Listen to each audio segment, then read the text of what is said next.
Good afternoon, I'm Bob Weir with another interview of candidates running in local elections. My guest today is Kevin Cox, who is running for place 4 on the Highland Village City Council. Thanks for being here, Kevin. Thank you for having me. If you would, please begin by telling our viewers something about your background. So I'm originally not from Texas, I'm originally from Ohio. Moved here back in 2007 for a job as a motivational speaker. Went back, got my degree at the University of Mary Hardin-Baylor in Belton, Texas, and then moved back up here to Dallas and kind of worked as a strength conditioning coach for SMU, and then slowly worked my way around the Metroplex and to my current job, which is project manager for a concrete supplier or subcontractor. Married to my wife, who's actually from Highland Village. She attended Highland Village Elementary back in the early 90s, so it's kind of one of those things you never think you're going to move home, and somehow we wound up back here. We have a 3-year-old, 3.5-year-old, and a 11-month-old baby girl. Is this your first time running for office? My first time running for any kind of office or anything in general. That's good. It's always good to see new people getting involved in a political process. Sure. That's important. We need new blood. Okay, for those who may not know, what is the role of a Highland Village Council member? So a lot of times it is city ordinances, it's adopting an annual budget, it's enacting legislation, and that's all for us, and that's the most political answer what the city council does. But a lot of people don't realize is that we also appoint city secretary, city judge, a city attorney, and then also the boards and commissions as well are the really important key roles into what the city has, because even though we're electing those, they play a huge part in how the city runs, how it develops. The boards and commissions are what council gets its information from. So you're trying to elect people and put people on those boards and commissions that you trust have the city's best interest in mind, because that's where you're going to get your information from, that's where you're going to get your votes from. All right, Kevin, if you had to choose the 3 most important issues facing Highland Village in the next few years, what would they be? So we've heard build out for a few years, obviously. We know that we're getting close to that. It's hard right now because the 70 acres or 70 plus acres that we have, it's the question and the balance of should it be residential, should it be businesses? And so it's keeping Highland Village the same while also trying to keep us funded for the next generation, for the people who are going to move here and the people who are living now. The other issue that I think is going to be big for us, and currently we see it all around the country, is personnel. So Highland Village is run really well. It's a beautiful city, but keeping high quality personnel working, keeping the parks together, keeping the staff together, that's a big deal. And a lot of people left after the pandemic. They didn't come back to work, and then we're also at a point now to where other cities or other companies are trying to pull great employees away. I mean, our city employees and our Park and Recs department, they just do a masterful job all over the city. I mean, that's what makes Highland Village so desirable to live in. And that's probably why there's not a lot of questions that, why do you live here? Well, it's beautiful. And why is it beautiful? It's because our staff is fantastic. And it costs to maintain that staff. And so as we go forward, it's to me, having that personnel there and the right quality personnel is probably one of our biggest issues that we're going to face. Yeah, it's a beautiful city, a nice trail system too. Beautiful trail system, and that's one of the things that I would like to see is a continued trail system to be able to connect one side of the city to the other. Right now we have great access from getting from neighborhood to neighborhood, but I know it's in the works to get our plan kind of attached to the 407 area from all the way to the corner of Louisville to over to the shops, and that'll be a big deal because it allows families and neighbors to visit parts of the city that they wouldn't normally be able to access.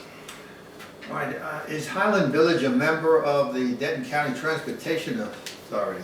Yes, it is. And what kind of services do they provide? So just the transportation services, I believe, Mayor Wilcox, that was the example she gave, is that we're kind of stuck in that system for a long time, according to our contract. But I'm hoping that we continue to access those transportation services. And that would include bus service Yes, sir. and rail as well? As rail as well. So for me, when I used to work in the city, I love Denton County and the Dart. I love being able to access certain parts of our Metroplex by public transportation. I think it's a really big deal. I'm not the only one. I have several examples, but some people aren't able to drive. Some people aren't able to walk. So it's important for our community to have the ability to get back and forth. Kevin, does Highland Village have a balanced budget? We do. We have a balanced budget and a very well-maintained budget, thanks to our city manager, Paul, and Ken, our assistant city manager. How about the build-out? In the Highland Village, is it pretty much built out? Is there a lot more space? So we have a lot more spaces. We're getting to that point to where we're running thin.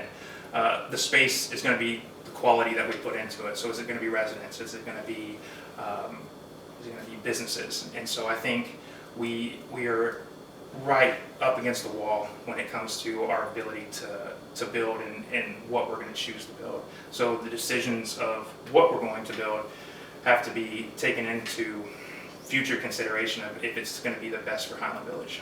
And we hear a lot about redevelopment in the city. What is meant by redevelopment? So I think it's taking areas that maybe they don't have the look of what you might see if you go to Plano or Frisco or Dallas in certain areas, and giving it a facelift for the most part, and finding certain areas that might be a lot of space that exists, so parking lots, and kind of giving it that wow factor. As soon as you drive in, hey, that's someplace I want to go. That's someplace that I would like to walk around with my kids or my family or guests that I bring into town, and show them, hey, this is what Highland Village looks like.